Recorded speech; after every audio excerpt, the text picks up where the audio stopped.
The intergalactic veterinary clinic on Xyloth 7 was a marvel of modern technology, a sprawling complex of gleaming metal and soft, bioluminescent lighting.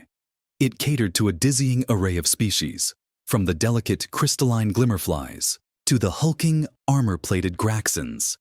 Today, however, the clinic's usual hum of activity had been replaced by an uneasy silence. Dr. Lyra Voss, the clinic's head veterinarian, stood at the center of the main treatment bay, her four slender arms crossed in disapproval.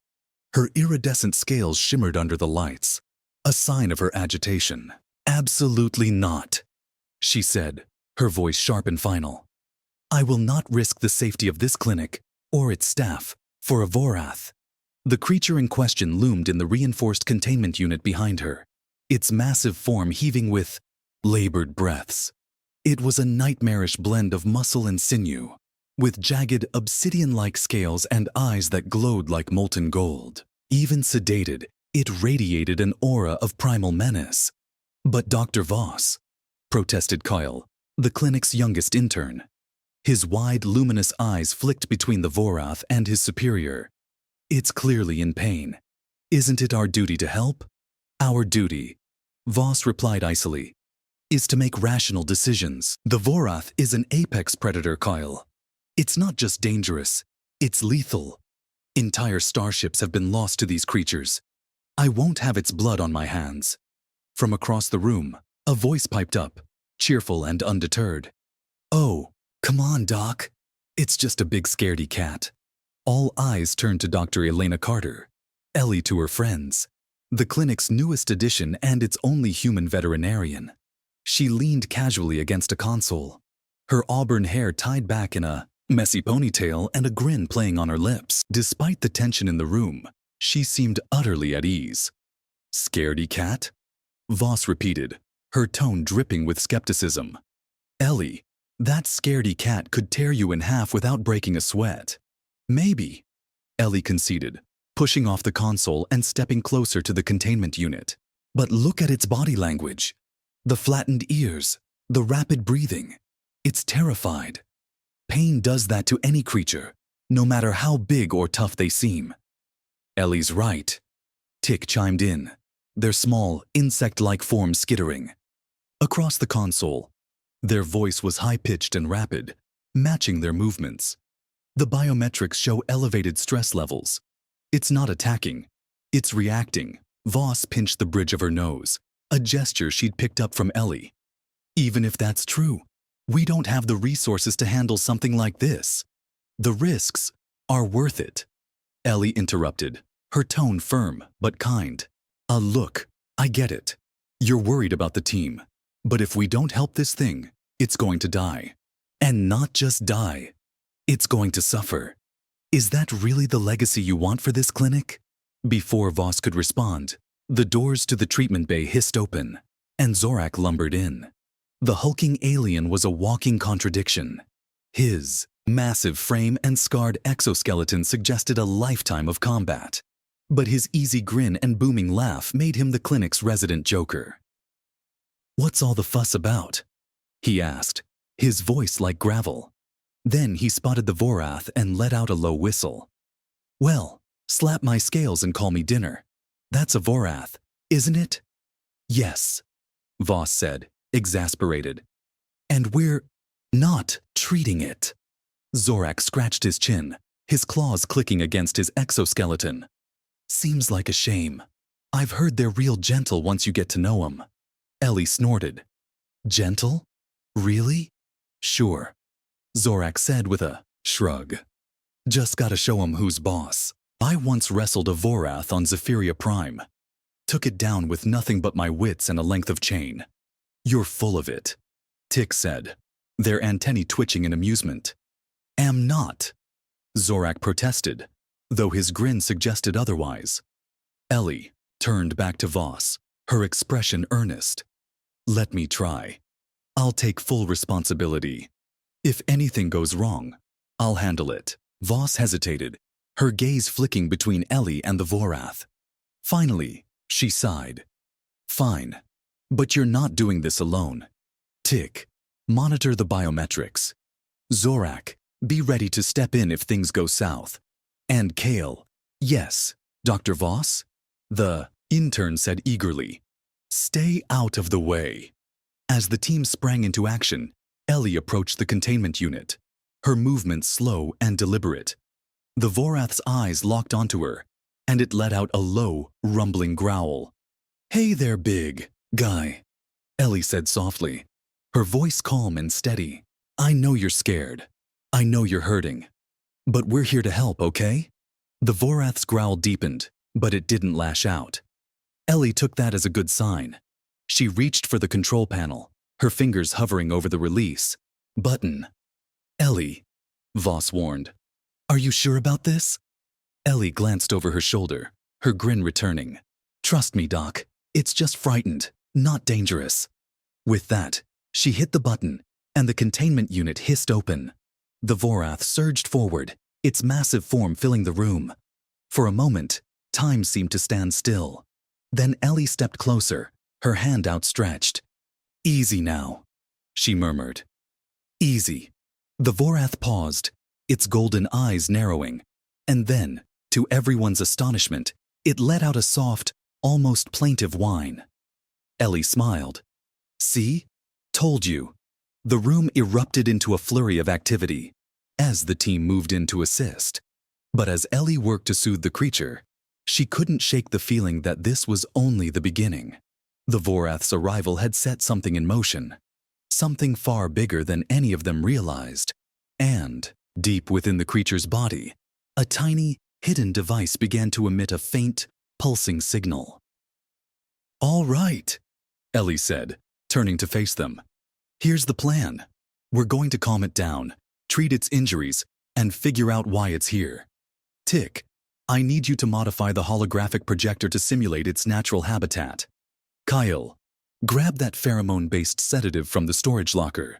Zorak, you're on standby in case it gets feisty. And Dr. Voss, I'll be monitoring from the control room. Voss interrupted, her tone clipped.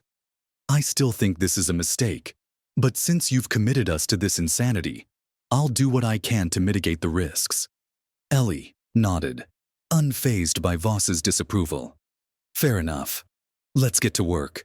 The team sprang into action, each member playing their part with practiced efficiency. Tick's nimble fingers danced across the control panel, reprogramming the holographic projector to display a lush, alien landscape. A dense forest of towering bioluminescent trees, and a sky streaked with auroras. The Vorath's ears twitched as the simulation came to life, its growls softening to a low rumble. Good, Ellie murmured, stepping closer to the containment field. That's it, big guy. Just relax. Kale hurried over with the sedative, a small vial of shimmering liquid. This should calm it down without knocking it out completely, he said, handing it to Ellie. But you'll need to get close to administer it. No problem, Ellie said, though her heart was racing. She took a deep breath and activated the field's access panel. The barrier flickered and dissolved, leaving her face to face with the Vorath.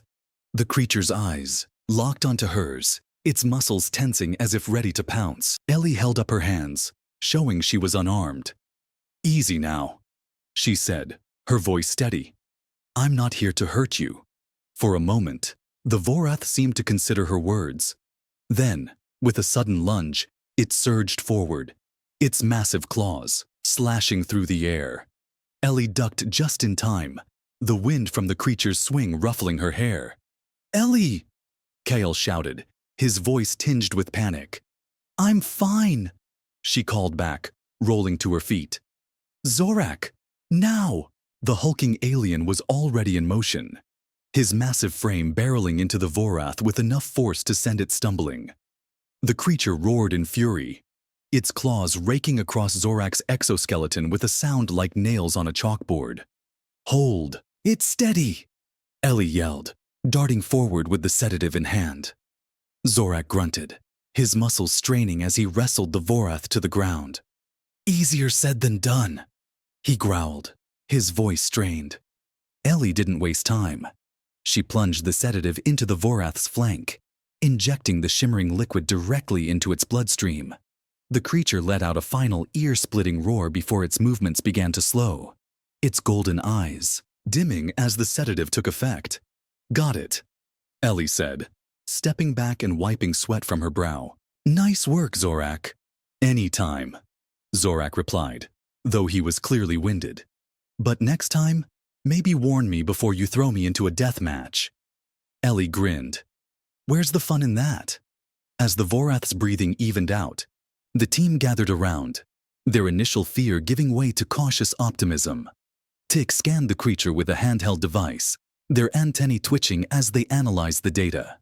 "Its vitals are stabilizing," they reported. "The sedative is working as intended. But there's something else, an anomaly in its bio-readings." "What kind of anomaly?" Voss asked, her voice sharp. "It's hard to say," Tick admitted. "But it looks like some kind of foreign object embedded in its tissue. It's emitting a faint energy signature." Ellie's eyes narrowed. "A tracking device?" "Possibly," Tick said. "But I'd need to run more tests to be sure." Voss sighed, pinching the bridge of her nose. "Of course, because this situation wasn't complicated enough already." Ellie ignored the sarcasm, her mind racing.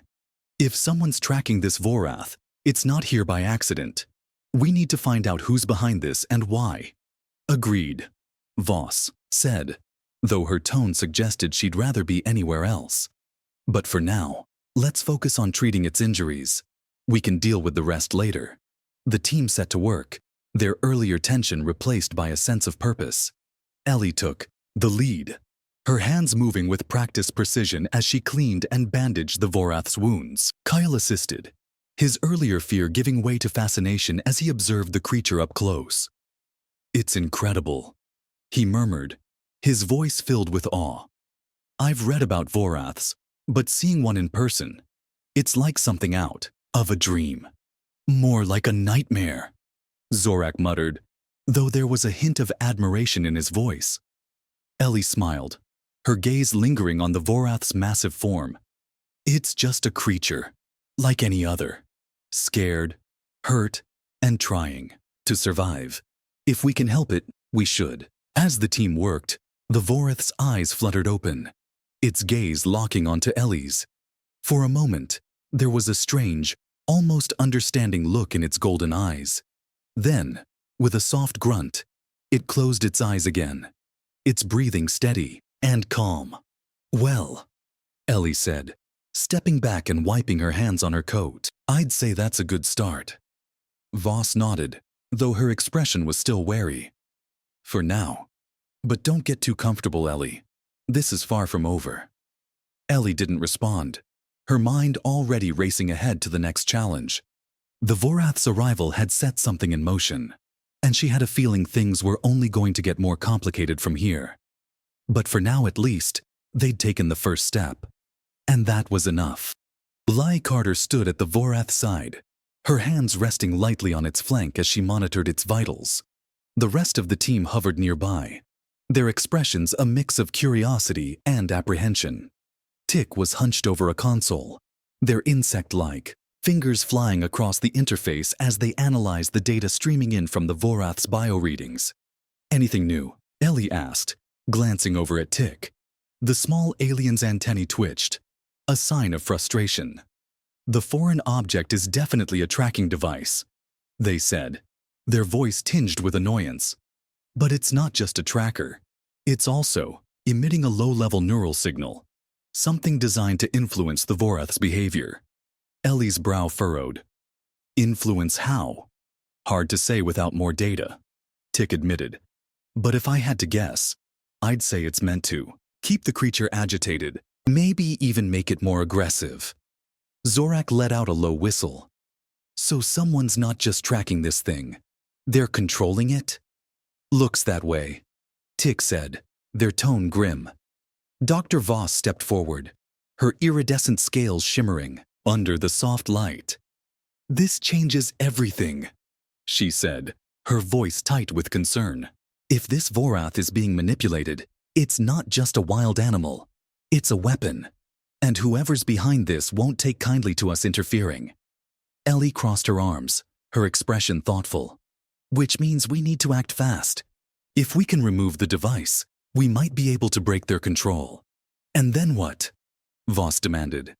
Release it into the wild? Hand it over to the authorities? Either way, we're putting ourselves in danger. We're already in danger. Ellie countered. If we do nothing, that thing's going to die. And if it dies, we'll never know who's behind this. Or why. The room fell silent as the weight of Ellie's words sank in. Even Zorak, usually quick with a joke, looked serious. All right, Voss said finally, her tone resigned. What's the plan? Ellie turned to Tick. Can you pinpoint the device's exact location? Tick nodded, their antennae bobbing. It's embedded in the Vorath's upper thoracic region, near the base of its neck. Removing it won't be easy. It's deep, and the surrounding tissue is highly vascularized. Meaning? Kale asked, his voice trembling slightly. Meaning one wrong move, and we could kill it. Ellie said bluntly. But if we don't, try. It's as good as dead anyway. Voss sighed, pinching the bridge of her nose. This is a terrible idea.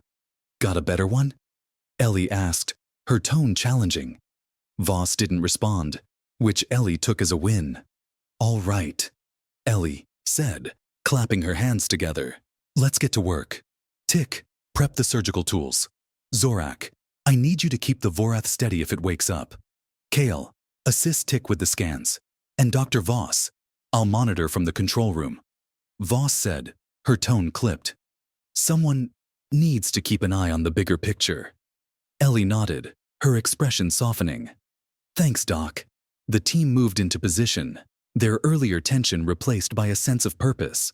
Tick handed Ellie a set of specialized tools, their design, a blend of alien technology and human ingenuity. Ellie took a deep breath, her hands steady as she approached the Vorath. All right, big guy, she murmured, her voice calm and reassuring. Let's get that thing out of you. The procedure was tense, every movement precise and deliberate. Ellie worked with a surgeon's focus, her hands guided by years of experience and an innate understanding of anatomy. Tick provided real-time feedback, their voice a steady stream of data and warnings. Careful, Tick said as Ellie neared the device. The neural interface is highly sensitive. Any sudden movements could trigger a feedback loop. Got it, Ellie said, her voice barely above a whisper. The Vorath stirred, its muscles tensing as Ellie's tools probed deeper. Zorak stepped in, his massive hands gently but firmly holding the creature steady. Easy now, Zorak murmured, his tone surprisingly gentle. We're almost there. Finally, after what felt like an eternity, Ellie's tool connected with the device. She carefully extracted it, her movements slow and deliberate. The device was small, no larger than a coin, but its surface was covered in intricate circuitry that pulsed with a faint, ominous glow. Got it, Ellie said, holding up the device for the others to see. The room erupted into a chorus of relieved sighs and muttered congratulations. But before anyone could celebrate, the Vorath let out a low, rumbling growl. Ellie froze, her eyes locking onto the creatures. For a moment, there was silence. Then, to everyone's astonishment, the Vorath's growl softened into a deep, almost purring sound. Well, I'll be, Zorak said, his voice filled with awe. I think it's thanking you.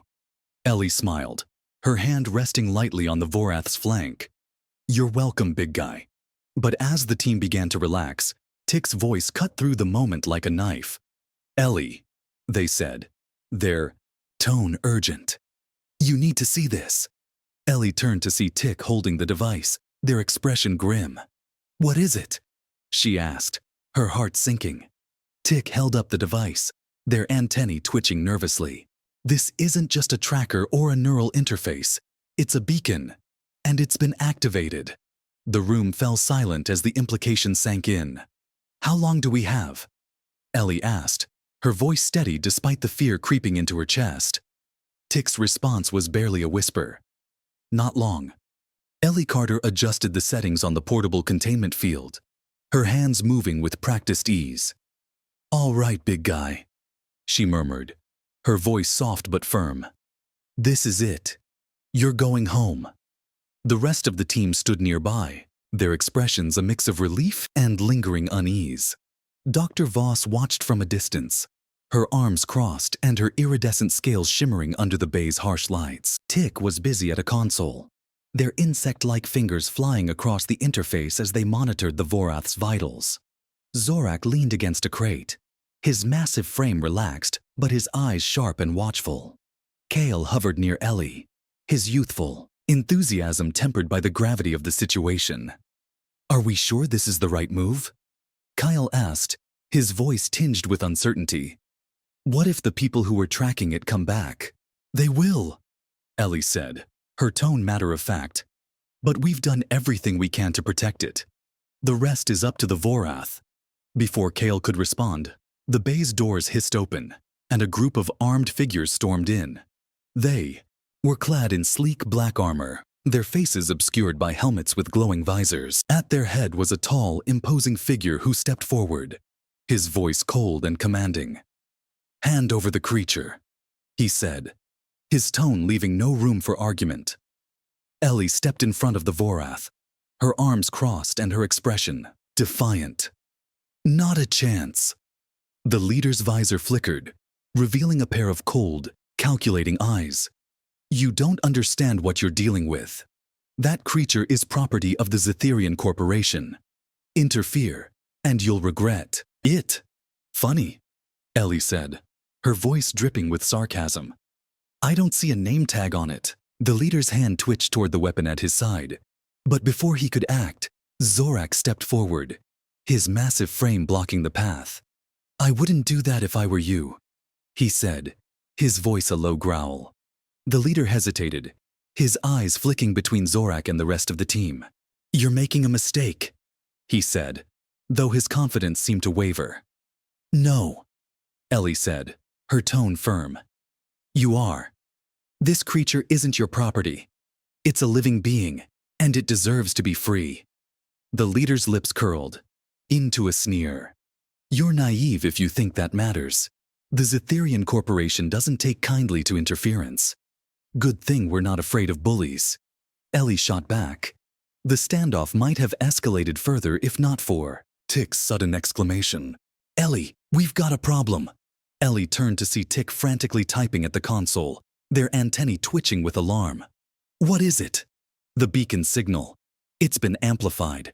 They're trying to override our systems." Ellie's heart sank. "Can you stop it?" "I'm trying," Tick said, their voice strained. "But they've got advanced tech. I can't hold them off forever." The leader smirked, his confidence returning. "You see? You're outmatched. Hand over the creature, and we'll consider letting you walk away." Ellie's mind raced. They were running out of time and options. But then an idea struck her. A risky, desperate plan. "Zorak," she said, her voice low. "Can you buy us some time?" Zorak grinned, cracking his knuckles. "With pleasure." As Zorak charged toward the intruders, Ellie turned to Tick. "Can you reroute the beacon signal? Use it to track their ship?" Tick's eyes lit up. "Brilliant. Give me a minute." While Tick worked, Ellie activated the portable containment field, creating a barrier between the Vorath and the intruders. Kale stood by her side, his hands trembling, but his resolve unwavering. "What can I do?" he asked, his voice steady despite his fear. "Stay close," Ellie said, her tone reassuring. "We're not out of this yet." The bay erupted into chaos as Zorak clashed with the intruders, his strength and skill keeping them at bay. Meanwhile, Tick's fingers flew across the console, their focus absolute. "Got it," Tick exclaimed. "I've traced their signal back to their ship. If we can broadcast it, we can expose their location to the authorities." "Do it," Ellie said without hesitation. Tick nodded, their fingers dancing across the interface. A moment later, the bay's comm system crackled to life, broadcasting the intruders' coordinates on an open channel. The leader's eyes widened in panic. "What are you doing?" "Leveling the playing field." Ellie said, her voice cold. The intruders hesitated, their confidence shattered. With a final furious glare, the leader barked an order, and his team retreated, their footsteps echoing as they fled the bay.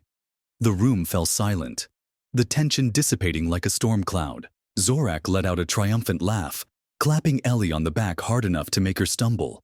"Nice work, human," he said, his grin wide. Ellie smiled, though her relief was tempered by the knowledge that this wasn't over. "We're not done yet," she said, turning to the Vorath. The creature's golden eyes met hers, and for a moment, there was a silent understanding between them. Then, with a soft grunt, the Vorath turned and lumbered toward the open bay doors, its massive form silhouetted against the starry sky. "Good luck, big guy," Ellie murmured, her voice barely above a whisper.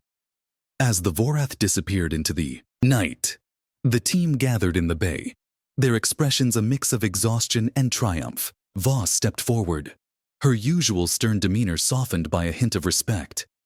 "You did well," she said, her tone grudging but sincere.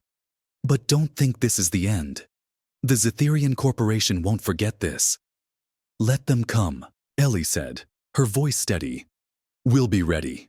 The team exchanged weary smiles, their bond strengthened by the ordeal.